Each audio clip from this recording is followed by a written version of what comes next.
Bonjour à vous. Aujourd'hui, je suis avec Laurent Brisset. Laurent Brisset, tu es chef de projet print et web chez OSB Communication. C'est ça. Alors, est-ce que tu peux m'en dire un petit peu plus? Ça veut dire quoi, chef de projet print et web? Alors, bonjour à tous déjà.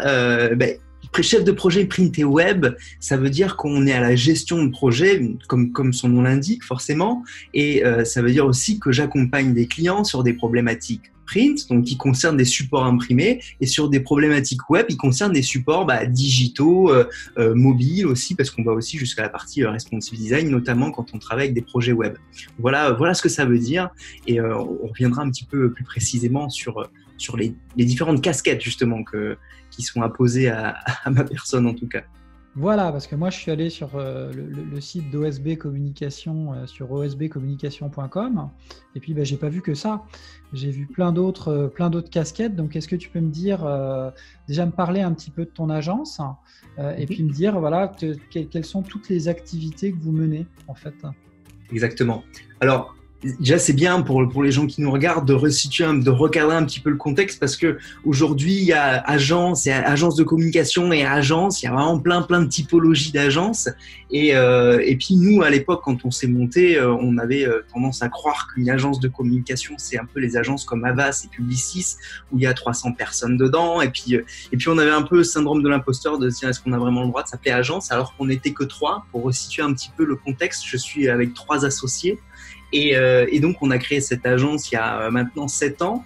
Et puis, au fil du temps, les compétences se sont étoffées. Alors, du coup, on a eu des problématiques pour se présenter. Est-ce qu'on est chef de projet print web? Est-ce qu'on est web designer? Est-ce qu'on est designer graphique? Est-ce qu'on est content manager parce qu'on fait aussi du contenu réseaux sociaux? Comment ça marche, quoi. Et donc, voilà, en fait, en réalité, c'est tout ce que propose l'agence. Ma manière de me présenter auprès de mes clients va être différente, quoi qu'il en soit. L'axe principal de l'agence reste, quoi qu'il en soit, le design graphique. C'est notre cœur de métier et puis c'est de là où on vient en fait. Voilà. Alors, c'est très intéressant parce que tu me dis quand même que tu vas te présenter en fonction de ce que le client va te demander, ou en tout cas le prospect, pour être dans le jargon du métier. Tu vas te présenter de façon différente à lui. En tout cas, tu ne vas pas avoir la même casquette en fonction de sa demande. C'est ça que tu me dis? Exactement. De toute façon, quoi qu'il en soit, quand on a différentes casquettes comme ça, et c'est important de le mettre en œuvre maintenant, on le faisait pas avant, on le fait maintenant. Le travail sur le marketing et notamment le marketing qui est oral et même le peu de marketing qu'on voit quand on échange avec nos clients, c'est d'arriver à avoir un discours qui est ciblé. Et pour pas que le client ait l'impression qu'on fait tout et n'importe quoi, ce qui est pas le cas, mais qu'il ait vraiment l'impression qu'il s'adresse à une personne qui maîtrise son sujet, même si en réalité on a un sujet qui est très large, quoi qu'il en soit, le client qui est en train de nous écouter ou de nous regarder ou de voir notre email, il faut pas qu'il ait doute sur la personne qu'il a en face de lui. Donc, on se présente différemment en fonction de la typologie du client et de ce dont il a besoin surtout.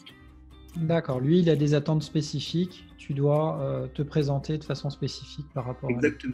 Et Alors, surtout, ça oriente aussi notre manière de penser et notre approche. Et ça, c'est très important parce que le mindset d'une personne comme moi qui dirige une entreprise et qui en même temps est à la partie créative, doit être focus sur le besoin du client. Et ne serait-ce qu'en disant ça dans nos signatures de mail, en mettant en avant une casquette ou une autre, déjà nous cadre dans la structure du projet déjà. Alors là, ça m'amène 2 questions. Quel type de client est-ce que vous avez? Ça, c'est la première question. Et la deuxième, c'est toi, voilà, au quotidien, ta journée, elle se passe comment? Comment se découpe la journée, ta journée type? Ouais, exactement. Alors, je vais répondre à la première. Déjà, il y a 2 types de typologies de clients. On a des clients qui sont des sous-traitants. On va dire 3 types exactement. On a des clients qui sont des sous-traitants, donc des grosses agences qui font appel à nos services et qui revendent nos services. Et parfois même, j'ai déjà vu qu'il y avait 4 ou 5 personnes par-dessus nos services. C'est pour vous dire l'étendue parfois de la chaîne.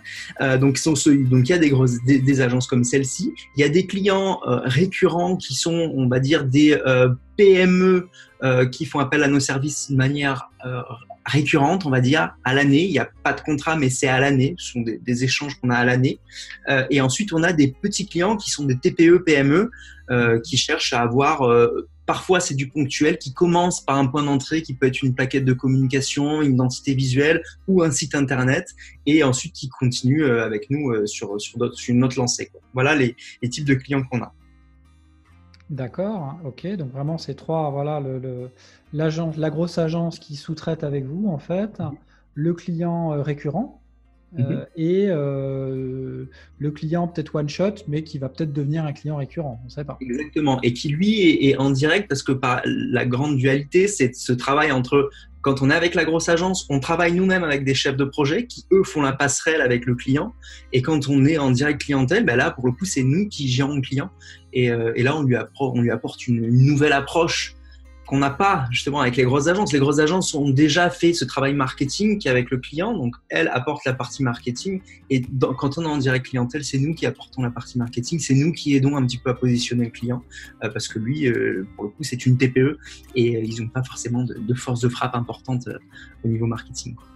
D'accord, donc ce que tu veux dire, et là ça c'est une notion je pense qui est assez importante pour les gens qui s'intéressent au design, aussi bien du côté entreprise que ceux qui veulent devenir designer, c'est que être créatif c'est bien, mais apporter une réelle plus-value et une valeur aux produits qu'on vend aux clients, qu'on propose aux clients, ça passe par des notions de marketing, ça passe par la connaissance finalement du produit et du processus de vente, c'est ça? Exactement, et ça c'est très très important. Nous on l'a appris un petit peu malgré nous parce que on est chef d'entreprise et en même temps designer graphique à la base. Donc, ça nous a, en fait, c'est venu naturellement. Et cet aspect, cette philosophie un petit peu de l'entrepreneuriat est super bien accepté par nos clients parce qu'ils comprennent qu'on les comprenne. Et ça, c'est important. Il faut que le client ait vraiment l'impression en face qu'on lui parle à lui et qu'on parle à son business et qu'on ait des businessman entre guillemets, qu'on ait la notion en tout cas de ce qu'est un marché, de comment est-ce qu'il faut communiquer auprès de leurs clients. Et ça, c'est toujours bien vu en effet. Ça, je fais un petit aparté en passant. C'est un constat généraliste que généralement les designers sont mal formés à cet aspect-là en fait. Ils peuvent être d'excellents créatifs, d'excellents techniciens. On leur a pas appris à comprendre leurs clients dans l'aspect marketing justement. Exactement. Et parfois c'est juste parfois des transpositions de paroles. Et ça c'est vrai que c'est très bête, mais en fait on fait du marketing sans savoir qu'on en fait réellement, puisqu'on n'a jamais su se positionner finalement réellement dans cette chaîne, dans cet environnement. Qu'est-ce que le marketing? Qu'est-ce que le commercial? Est-ce qu'il y a le commercial qui est dans le marketing? En fait, on nage un petit peu là-dedans sans savoir finalement à quel endroit est-ce qu'on est. Et c'est vrai que parfois, c'est juste des transpositions, c'est juste savoir se mettre dans le bon angle dans la discussion avec le client qui permet juste de débloquer certains aspects. Ok, alors et ta journée type donc? Donc ma journée type, eh ben, il y a la journée type avant et puis la journée type qui va arriver bientôt, puisque je suis en train de travailler sur une journée type justement. Donc la journée type, on va dire actuellement, j'arrive. Je discute avec mon équipe, d'accord, mon équipe, mes associés, on est deux associés, il y a deux associés avec moi et Mathis qui est web designer intégrateur, donc qui lui gère la partie web directement. Donc il y a des discussions avec mon équipe, elles sont importantes et c'est pour ça que j'en parle, même si ça paraît être un petit peu à côté de ce qu'on fait dans le métier, mais c'est super important la cohésion d'équipe. Donc on discute. On fait, je vais vous dire quelque chose de très anodin mais intéressant. On fait des jeux café. C'est-à-dire qu'on fait des petits jeux qui nous font bouger un petit peu, qui permettent de relancer la journée et la journée ensuite commence. Voilà. Donc, quand on travaille toute la journée face à un ordinateur, c'est important de savoir bouger aussi. Donc ça fait partie de nos journées. Et ensuite, la journée type, pour parler plus concrètement du métier, on arrive, on check les mails directement. C'est la première chose qu'on fait. Ça va bientôt changer, mais c'est la première chose qu'on fait. Et c'est un petit peu les mails qui vont diriger notre journée d'un point de vue gestion de clients. D'accord, les demandes sont là. Quand on a géré cette partie-là, il y a dans la semaine une partie administrative qui vient à un instant T où on gère la partie facturation.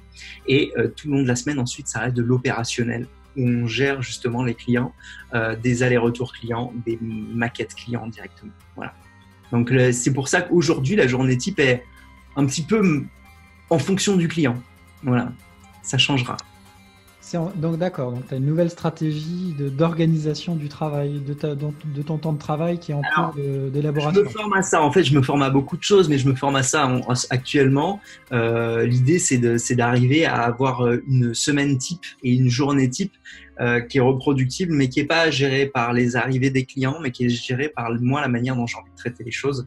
Donc actuellement, je suis en train de me former à ça. Et puis je partagerai ça avec plaisir quand j'aurai réussi à avoir une journée type calée et super organisée. Alors, ce qui est très intéressant chez toi, mais voilà, chez d'autres designers, c'est aussi cette notion de se dire que c'est pas on a fait des études et puis ça y est, on se la coule douce. C'est qu'en permanence, il faut se former, updater son savoir, apprendre de nouvelles connaissances, découvrir de nouvelles techniques pour pouvoir répondre justement aux attentes du marché. Il est impossible dans notre monde, mais dans n'importe quel métier de toute façon, et surtout avec la manière dont peut évoluer notre marché, de laisser de côté le savoir. J'aime bien dire, il y en a beaucoup qui reprennent cette phrase, on ne sait pas ce qu'on ne sait pas. Et très souvent, quand on avance, on se rend compte qu'on ne savait pas ça. Et puis on va creuser, on va creuser. Il y a tellement de choses à savoir que je pense qu'aujourd'hui, il faut absolument continuer à se former continuellement. Autre point dont je veux t'entendre parler, c'est la façon dont tu es en relation avec les clients, comment ça se passe aujourd'hui en fait. Parce qu'on a tous ce mode à l'ancienne, bonjour, on se serre la main, etc. Ça, c'est ce que tu fais avec tes collaborateurs. Mais tes clients, est-ce que tu les vois toujours en physique? Comment est-ce que tu communiques avec eux? Comment est-ce que tu leur présentes tes maquettes, tes projets? Comment ça se passe tout ça? Alors, il y a plusieurs canaux de communication qui prennent en compte à chaque fois la disponibilité du client. Ça, c'est super important. Ça, c'est le premier point. Deuxième point, c'est le niveau d'éducation du client sur les derniers services qu'on peut avoir en visioconférence notamment. Ça, c'est un point qui est important aussi. Et donc, ces deux points-là vont forcément aiguiller la gestion de projet, la relation du client en fonction de chaque client. Quand on va s'adresser à des institutions, le physique est super important. Quand on va s'adresser à des associations, là cet après-midi j'étais en rendez-vous avec une association, ils ont besoin d'un rendez-vous physique. C'est comme ça marche pas autrement. Quand on va travailler avec des startups, on va pouvoir passer sur des visioconférences et là on va gagner un petit peu plus de temps aussi et de déplacement. Et voilà comment ça se passe en tout cas au niveau relationnel dans les premiers moments de relation en tout cas. Ensuite dans la manière de délivrer nos fichiers, de proposer nos services, de délivrer par exemple une création de logo, une création de nom aussi, on fait de la création de nom. Il y a les trois canaux, c'est-à-dire le canal simple, on envoie un dossier PDF et le client va le lire, d'accord. Deuxième canal, un dossier PDF qui est transposé en vidéo, c'est-à-dire que je vais présenter en vidéo directement le fichier. Parce que là, le client a besoin d'avoir un aval avec son associé, par exemple, mais l'associé n'a pas les mêmes créneaux que lui, donc il va falloir qu'ils se réunissent et puis ils n'ont pas les mêmes créneaux que moi non plus. Donc voilà comment est-ce qu'on le transpose. Et après, le troisième canal, forcément, c'est physique. Donc on jongle en fait sur les trois canaux.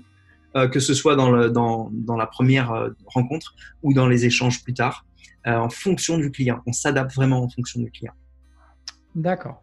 Alors, pour parler de canaux de communication et de diffusion, donc il y a, si on veut connaître ce que fait ton agence, donc c'est osbcommunication.com, hein, c'est ça?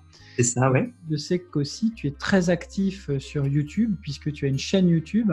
Tu peux nous en parler un petit peu de cette chaîne?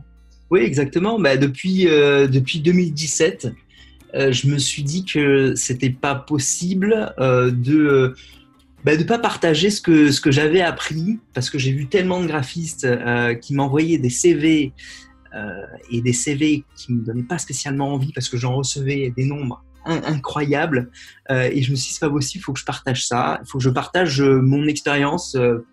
Pas à une grande échelle puisque je suis pas à base ou publiciste, loin de là, mais justement une expérience d'un designer graphique qui a monté sa boîte tout simplement et puis qui a envie de partager son évolution parce qu'il y a encore du travail et il y aura toujours du travail et il y aura forcément des gens qui sont comme moi à la recherche de problématiques, de solutions.